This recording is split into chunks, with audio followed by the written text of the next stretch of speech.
অনেক রকমের হাজার প্রজাতির গাছ রয়েছে।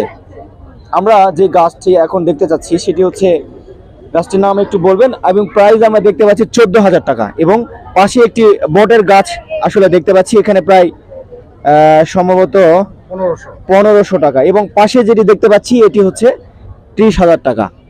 এটি বয়স সম্ভবত আরো বেশি হবে, একটু শুনতে চাচ্ছি মানে এই গাছগুলোর আসলে দাম কেন একটু বেশি হচ্ছে? মানে এটা শৌখিন গাছ, এটা বনসাই, মানে বনসাই অর্থ হলো মানে বড় গাছকে মানে ছোট করে ছোট আকার পাত্রে রাখা, যাকে মানে বিভিন্ন শেপে রাখাকে বনসাই বলে। আচ্ছা, তো এই ধরনের গাছের আসলে বয়স কেমন, কি কোনটার কোনটা? না, এই যে এটা প্রেমনা গাছ, 30 বছর বয়স, 30 বছর ধরে লালন পালন করছে। লালন পালন। এটার দাম কত? 30,000 টাকা। 30,000 টাকা। আর এটারও 30,000। এটাও 30,000 টাকা। আচ্ছা, এগুলোর প্রাইস একটু কম। এটা কি গাছ? এটা শ্বেতচন্দন। দেখলেন, যারা শৌখিন মানুষ রয়েছে পৃথিবীতে তারাই শুধুমাত্র এই গাছটি কিনবে।